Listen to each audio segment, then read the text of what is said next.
So previously we have studied in detail about the concept of electrolytic cell, which is a type that comes under the branch of electrochemical cells. Okay, so electrolytic cell के बारे में बड़ी detail में हम पिछले 2 lecture से बात कर रहे हैं. आज जो है हम सेकंड और लास्ट टाइप ऑफ सेल के ऊपर बात करेंगे, जो कि है गैल्वेनिक सेल.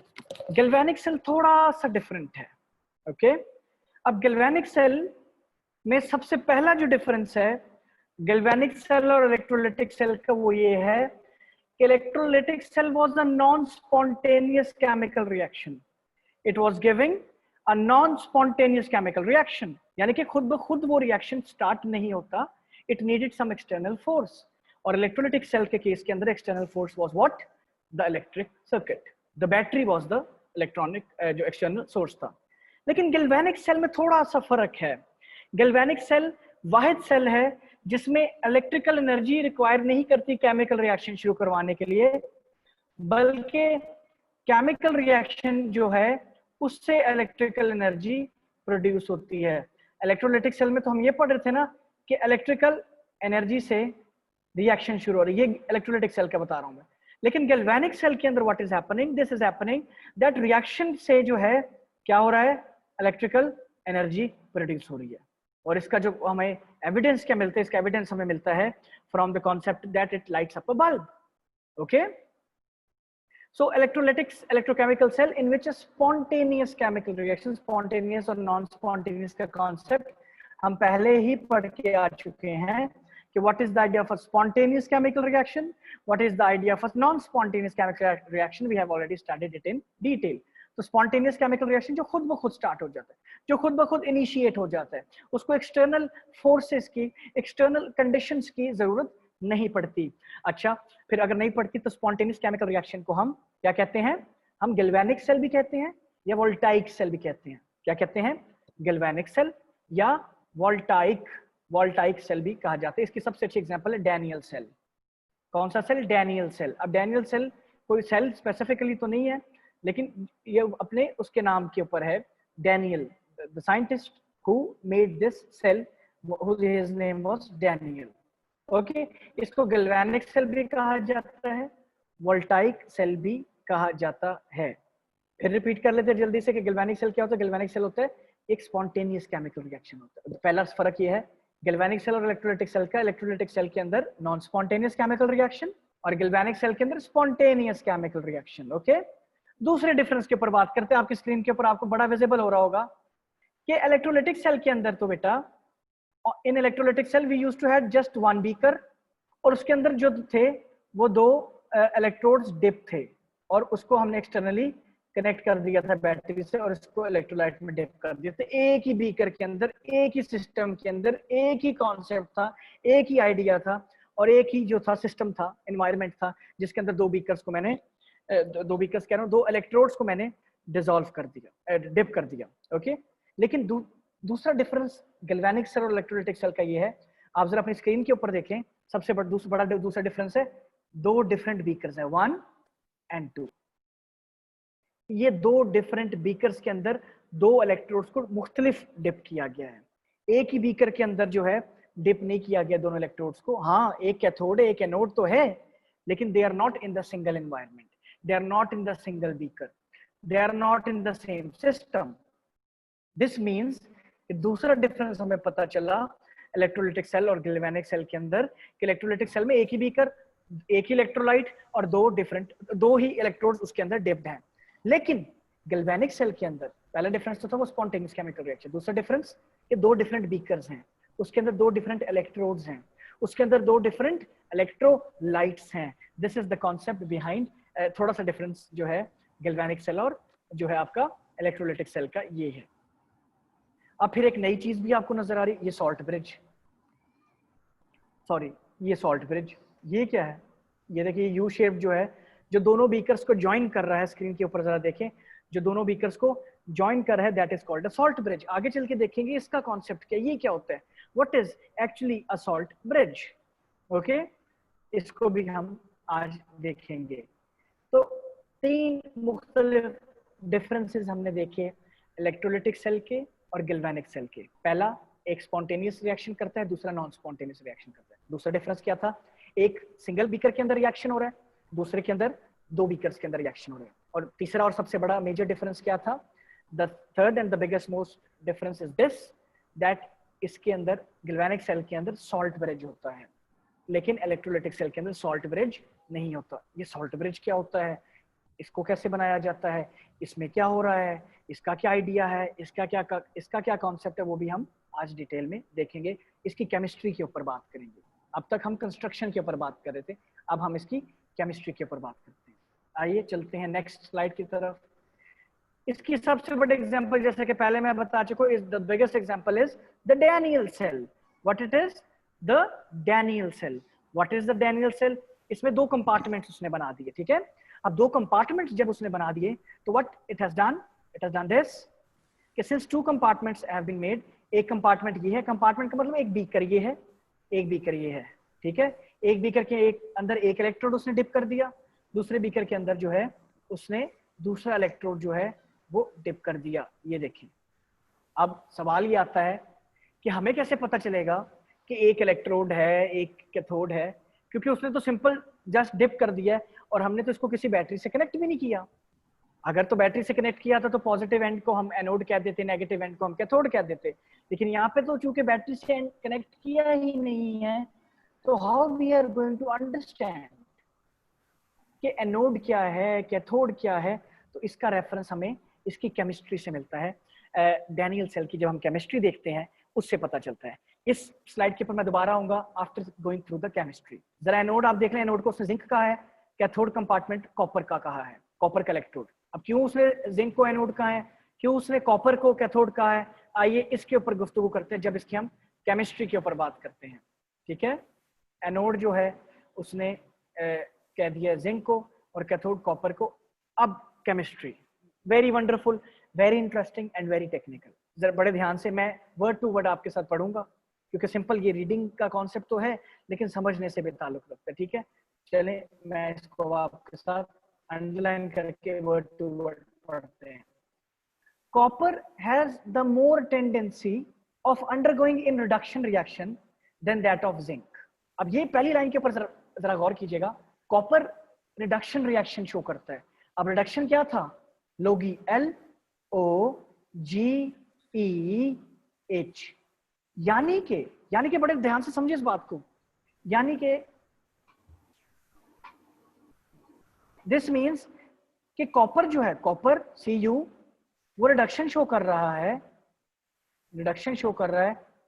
तो कॉपर को मैं किस पे ऊपर लगाऊंगा, गेन ऑफ इलेक्ट्रॉन कर रहा है, यानी कि कॉपर क्या कर रहा है, गेन ऑफ इलेक्ट्रॉन कर रहा है, ठीक है। रिडक्शन वो कह रहा है रिडक्शन, तो रिडक्शन किस पे होती थी, कैथोड पे होती थी कि एनोड पे होती थी? रेड कैट का कॉन्सेप्ट याद रखें, रेड कैट, ठीक है। तो ये देखें, ये कैथोड जो है वो कॉपर का बन गया, ठीक है। कैथोड जो है वो कॉपर का है, रेड रिडक्शन हो रही है। रिडक्शन कहता है गेन ऑफ इलेक्ट्रॉन। कल हमने इसके ऊपर बड़ी डिटेल में बात की थी कि जब भी गेन का मतलब, गेन कैसे पता चलेगा, जब प्रोडक्ट रिएक्टेंट साइड के ऊपर on the left hand side electrons are being added. तो इस केस के अंदर भी तो यही हो रहा है, ये देखें। अब समझ आया कि चूंकि कॉपर की टेंडेंसी है टू गो इन रिडक्शन, और जब कॉपर जो है रिडक्शन कर रहा है तो रेड कैट, तो कॉपर का कैथोड होगा। रेड कैट का मतलब है रिडक्शन एट कैथोड होगी। ये भाई आपको समझ आ गया कॉन्सेप्ट क्लियरली। अच्छा आगे चलते हैं। अगर कॉपर रिडक्शन कर रहा है तो जिंक क्या कर रहा होगा, conversely zinc metal has more tendency of oxidation. अब जिंक के पास मोर टेंडेंसी है तो जिंक जो है गोली का कॉन्सेप्ट यूज करेगा, जिंक जो है अपने इलेक्ट्रॉन्स को लूज करेगा, और जब जिंक जो है अपने इलेक्ट्रॉन्स को लूज करेगा तो प्रोडक्ट साइड के ऊपर जाके लूज हो जाएंगे, ठीक है। वो जो है ऑक्सीडेशन का कॉन्सेप्ट होगा। ये जरा देखिएगा वापस, ये देखें कॉन्सेप्ट, जिंक जो है, जिंक अपने प्रोडक्ट के साथ इलेक्ट्रॉन्स जो है वो प्रोडक्ट साइड पे लूज हो रहे हैं, तो this means zinc is doing oxidation, loss of electrons. Similarly copper is doing reduction, gain of electrons. What it is doing, gain of electrons. यहां तक कॉन्सेप्ट समझ आता है बच्चों, शाबाश, वेरी गुड, शाबाश। ओके आगे चलते हैं। ये कॉन्सेप्ट भी आपको समझ आ गया।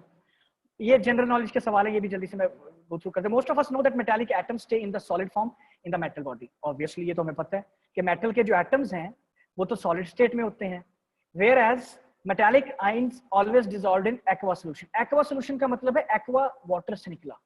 Aqua means aqueous, aqueous water, okay. Hence after donating 2 electrons each zinc ion comes out in the dilute zinc sulfate solution। अब याद रखें, मैंने आपको शुरू में भी इस लेक्चर के बताया था कि जो गैल्वेनिक सेल है या जिसको वोल्टाइक सेल भी कहते हैं, इसके एग्जांपल जो है आपका कौन सा सेल है, डैनियल सेल है। तो इसमें क्या होता है, इसमें ये हो रहा है बेटे, दिस इज हैपनिंग, इसमें इलेक्ट्रोलाइट भी है, और जब उसमें इलेक्ट्रोलाइट भी है तो जिंक का जो इलेक्ट्रोड है, ये जरा देखें, जिंक के इलेक्ट्रोड के अंदर ये जो जिंक का इलेक्ट्रोड है, इसके अंदर जिंक सल्फेट का इलेक्ट्रोलाइट है। इलेक्ट्रोलाइट का कॉन्सेप्ट आपको पता चल चुका है। और ये जो कॉपर का इलेक्ट्रोड है, इसके अंदर कॉपर सल्फेट का इलेक्ट्रोलाइट है। मैंने आपको बताया था कि एक और डिफरेंस भी है कि गैल्वेनिक सेल और इलेक्ट्रोलाइटिक सेल में एक और डिफरेंस भी है कि दोनों मुख्तलिफ इलेक्ट्रोलाइट्स होते हैं। इलेक्ट्रोलाइटिक सेल में दोनों इलेक्ट्रोड्स एक ही सेल के अंदर, एक ही इलेक्ट्रोलाइट के अंदर डिप्ड होते हैं, लेकिन गैल्वेनिक सेल के अंदर चूंकि मुख्तलिफ बीकर्स हैं, मुख्तलिफ कंपार्टमेंट्स हैं, मुख्तलिफ इलेक्ट्रोड्स हैं, तो इसलिए इसके इलेक्ट्रोलाइट्स भी फर्क हैं। जिस इलेक्ट्रोलाइट के अंदर जिंक डिप्ड है, जिस बीकर के अंदर जिंक डिप्ड है, ये वाला बीकर देखें, ये वाला, इसके अंदर जिंक डिप्ड है, तो इसको डाइल्यूट जिंक सल्फेट का इलेक्ट्रोलाइट इसमें यूज किया। जबकि दूसरी जानिब कॉपर का इलेक्ट्रोड जिसके अंदर डिप्ड है, उस इलेक्ट्रोलाइट को हमने डाइल्यूट कॉपर सल्फेट का इलेक्ट्रोलाइट हमने यूज किया। ठीक है। Daniel cell is an example of a galvanic cell. इसके अंदर 2 डिफरेंट कंपार्टमेंट्स होते हैं, 2 डिफरेंट इलेक्ट्रोड्स होते हैं। एक इलेक्ट्रोड जिंक का बना होता है, एक इलेक्ट्रोड कॉपर का बना होता है। जो इलेक्ट्रोड जिंक वाला होता है वो जिंक सल्फेट के इलेक्ट्रोलाइट के अंदर डिप होता है, और जो इलेक्ट्रोड कॉपर का होता है वो कॉपर सल्फेट के इलेक्ट्रोड के अंदर डिप होता है। फिर सवाल ये आता है कि कैथोड कौन सा होगा और एनोड कौन सा होगा।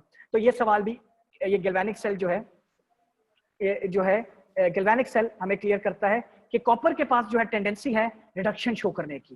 तो अगर कॉपर रिडक्शन शो कर रहा है तो कॉपर किस पे रखेंगे, रिडक्शन किसके ऊपर होती है, रेड कैट का कॉन्सेप्ट याद रखिए। रेड कैट रिडक्शन जो होती है, red cat means reduction is always at cathode, red reduction, cat cathode. तो यानी कि कॉपर का हमें पता चल गया कि कॉपर चूंकि रिडक्शन शो करता है तो कॉपर को हम कैथोड के ऊपर बना देंगे, कॉपर इज द कैथोड, और जो होगा जिंक जो होगा वो एनोड के ऊपर होगा। आई होप कि ये कॉन्सेप्ट जो गैल्वेनिक सेल का थोड़ा सा आपको क्लियर होता है। आगे चल के इसकी और डिटेल में बात करते हैं। शाबाश, thumbs up if you have understood the concept. जल्दी से द चैट बॉक्स में भी you can put up your questions और योर शाबाश, very good, your comments. Okay,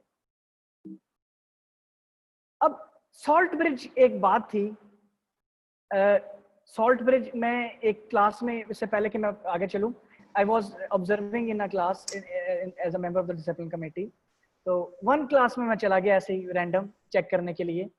तो टीचर ने पूछा कि जी thumbs up if you have understood. तो छोटा सा बच्चा नींद से उसकी आंखें भरी हुई हैं, और वो बजाय इसके कि रिएक्शन शो करने के, मतलब कि ये जो रिएक्शन आप लोग थम्स अप का शो करते हैं, वो ऐसे ऐसे कर रहा है, थम्स अप, यस, समझ आ गया, और नींद से भरा हुआ है, और मुझे पता था उसको नहीं समझ आ रही, नींद में था वो बच्चा। बहरहाल हम बात करते हैं सॉल्ट ब्रिज का क्या फंक्शन है। एक बड़ा डिफरेंस जो कि गैल्वेनिक सेल को डिफरेंशिएट करता है इलेक्ट्रोलाइटिक सेल से, वो है salt bridge.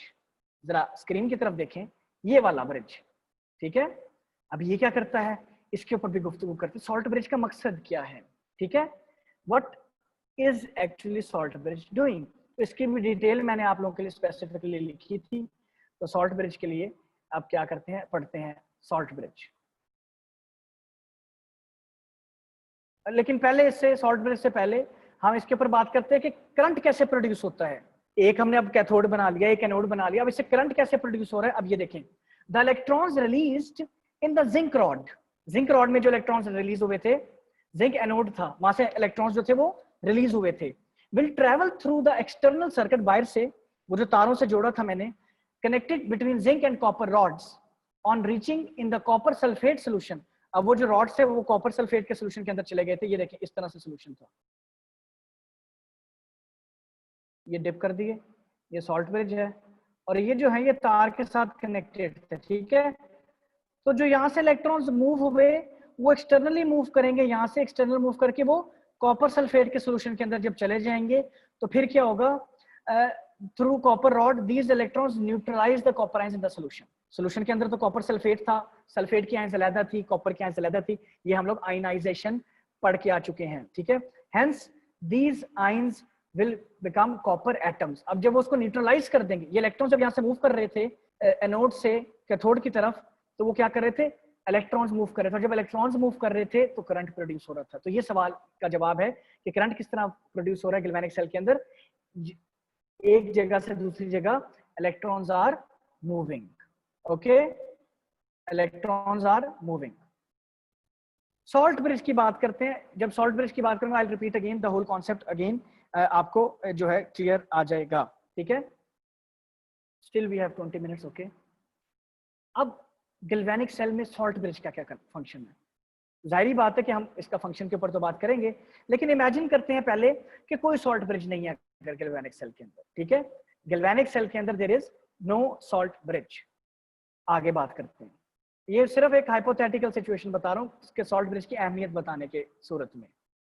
Since copper undergoes in the reduction reaction, copper reduction show करे तो कॉपर को हमने कैथोड पे बना दिया, ये तो आपको बात समझ आ गई। On the other hand since zinc participates in the oxidation, तो जिंक को हमने एनोड बना दिया, ठीक है। Due to oxidation reaction at anode, अब ऑक्सीडेशन रिडक्शन का कॉन्सेप्ट आप समझें। Due to oxidation at anode the number of zinc ions rises in the solution. इसका क्या मतलब हुआ कि जिंक आयंस किस तरह से राइज कर रही है सॉल्यूशन के अंदर। दिस मींस कि जब ऑक्सीडेशन होती है तो ऑक्सीडेशन का मतलब है लॉस ऑफ इलेक्ट्रॉन्स, है ना। गोली का कॉन्सेप्ट से हम समझें, जब जिंक के ऊपर, जिंक के अंदर ऑक्सीडेशन हो रही है, वो अपने इलेक्ट्रॉन्स लूज करता जा रहा है। जब अपने इलेक्ट्रॉन्स लूज करता जा रहा है तो उसके ऊपर चार्ज क्या आएगा, जल्दी से बताएं। उसके ऊपर पॉजिटिव चार्ज आ जाएगा, और 2 का मतलब है वो कितने इलेक्ट्रॉन्स लूज करता जा रहा है, 2 at a time zinc is losing its electron. शाबाश Nabeel, very good. This means कि zinc is losing its electrons, क्योंकि वो ऑक्सीडेशन कर रहा है। अगर वो अपने इलेक्ट्रॉन्स लूज कर रहा है तो इसका मतलब ये हुआ कि जिंक आयंस की जो कॉन्सेंट्रेशन है, जिंक आयंस का जो नंबर है, वो सॉल्यूशन के अंदर बढ़ गया। ये कॉन्सेप्ट आई होप आपको क्लियर हो गया है।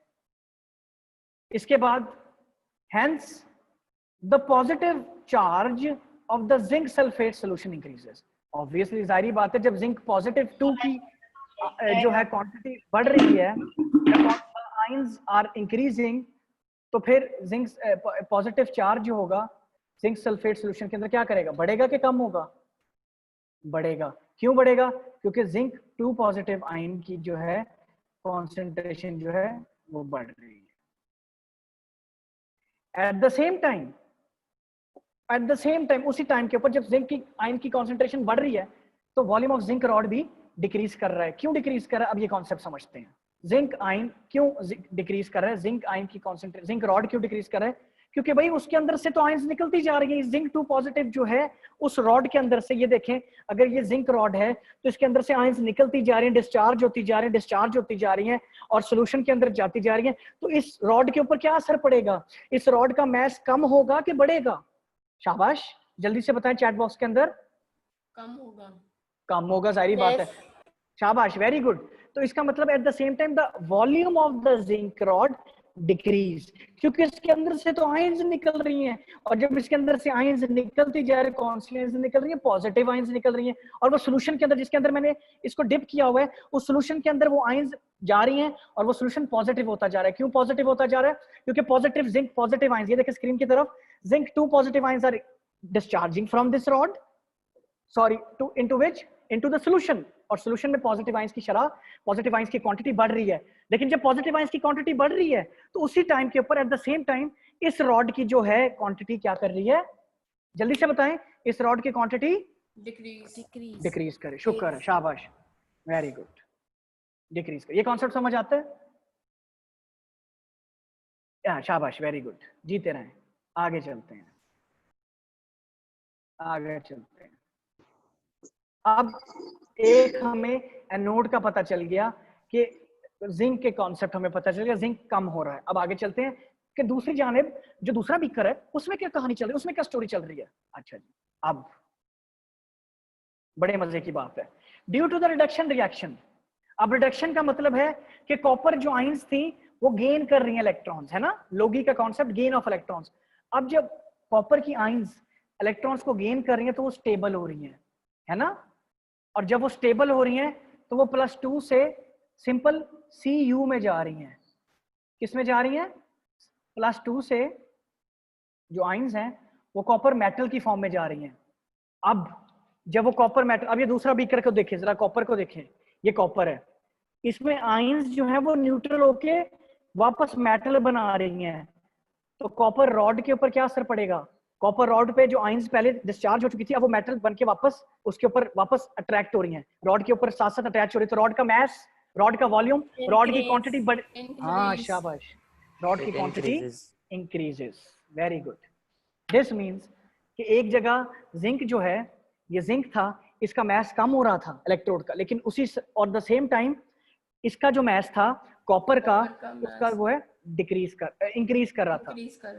अब जरा कंपैरिजन देखें, जिंक के केस में जिंक की आयंस जो थी वो इंक्रीज कर रही थी, आयंस इंक्रीज कर रही थी जिंक की, लेकिन जिंक का इलेक्ट्रोड का मैस जो था वो कम हो रहा था। इस केस के अंदर कॉपर की आयंस तो है वो डिक्रीज कर रही हैं, लेकिन कॉपर का मैस जो है वो क्या कर रहा है, कॉपर इलेक्ट्रोड का मैस क्या कर रहा है, वो बढ़ रहा है। हाँ, ये बात समझ आती है। और ये सारा जो है इलेक्ट्रॉन्स के फ्लो से हो रहा है, और जब इलेक्ट्रॉन्स फ्लो कर रहे हैं तो इलेक्ट्रिक करंट प्रोड्यूस हो रहा है, और जब इलेक्ट्रिक करंट प्रोड्यूस हो रहा है तो ये नॉन स्पॉन्टेनियस नहीं बल्कि ये स्पॉन्टेनियस केमिकल रिएक्शन है, क्योंकि रिएक्शन खुद ही अकर हुआ है, और जब रिएक्शन खुद अकर हुआ है तो as a result electric current produce हुआ है, as a result electric current has been produced. अच्छा, अब ये चूंकि एक्सटर्नली सारा काम हो रहा था, सवाल वहीं पे है कि सॉल्ट ब्रिज का लॉजिक क्यों आया। सॉल्ट ब्रिज का लॉजिक जो है उसको अब हम पढ़ते हैं डिटेल के अंदर। अब तक आपको कॉन्सेप्ट समझ आ गया है कि स्टोरी क्या चल रही है, जिंक का क्या सिस्टम हो रहा है, कॉपर के साथ क्या हो रहा है, और इनके बीच में वो जो यूट्यूब शेप लगाई है, यूट्यूब वाली नहीं, वो जो यूट्यूब है, यूट्यूब जो ट्यूब लगाई है जिसको हम सॉल्ट ब्रिज कहते हैं, उसको सॉल्ट ब्रिज क्यों कहा गया, उसकी जरूरत क्यों पड़ी। अब because of these charge distributions the cell will not be able to continue its current in the external circuit।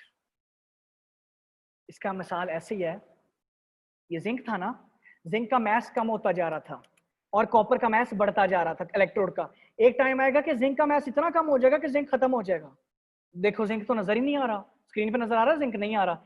अब जब जिंक का इलेक्ट्रोड ही नहीं रहेगा तो करंट पास होगा नहीं, पास होगा, सर्किट ही पूरा नहीं हो रहा। नो सर, ये इलेक्ट्रॉन डिस्चार्ज ही नहीं कर रहा। हाँ, तो जब सर्किट ही नहीं पूरा होगा तो फिर electrons will not transfer, and when electrons will not transfer there will be no electricity, and when there will be no electricity there will be no redox reaction. Copper ही रह जाएगा, कॉपर तो फूलता जाएगा, कॉपर हमारी government की तरह हो जाएगा, जिंक हमारी आवाम की तरह हो जाएगा। हैं जी, जिंक गायब, जिंक से इलेक्ट्रॉन ले लेके कॉपर ने अपना पेट भर लिया। लेकिन फिर भी एक टाइम आएगा कि सर्किट नहीं चलेगा, जितना आप आवाम को दबाएंगे सर्किट नहीं चलेगा, एक टाइम आएगा, टाइम विल कम। बहरहाल no political talks, leave it, chemistry पढ़ते हैं हम, लेकिन आपको समझाने के ताल्लुक से। अब क्योंकि चार्ज इक्वली डिस्ट्रीब्यूट नहीं हुआ तो रिएक्शन शुरू नहीं हो सकता। रिएक्शन एक टाइम आएगा, रिएक्शन चलेगा, बल्ब जलेगा, इलेक्ट्रॉन्स ट्रांसफर होगा, इलेक्ट्रिसिटी चलेगी, लेकिन जब जिंक का इलेक्ट्रोड खत्म हो जाएगा, जब जिंक का इलेक्ट्रोड विल फिनिश, तो इलेक्ट्रिसिटी प्रोड्यूस नहीं होगी। तो फिर सॉल्ट ब्रिज का क्या कॉन्सेप्ट है, अब मैं आपको बताता हूं कि what is the idea behind the salt bridge. Salt bridge जो है वो बना के रखता है, एक बैलेंस बना के रखता है। Salt bridge keeps on creating a balance, वो इधर से आइंस उधर ट्रांसफर करता है, उधर से आइंस इधर ट्रांसफर करता है। इसका मतलब ये हुआ कि जिंक अगर कम हो जाएगा तो सॉल्ट ब्रिज के थ्रू कॉपर वाले बीकर के अंदर से आइंस उधर ट्रांसफर हो जाएंगी और वो फिर इलेक्ट्रॉन्स को ट्रांसफर करना शुरू हो जाएगा।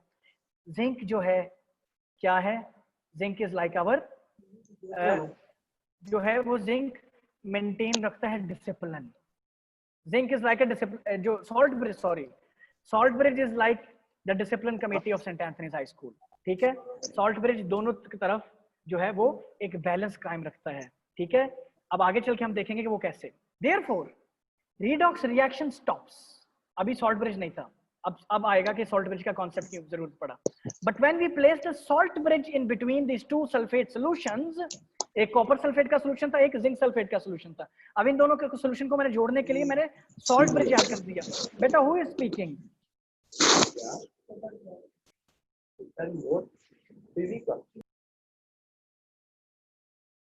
मींस होता रहा है, उसका म्यूट नहीं है। अपने आप को म्यूट रखें बेटे जी।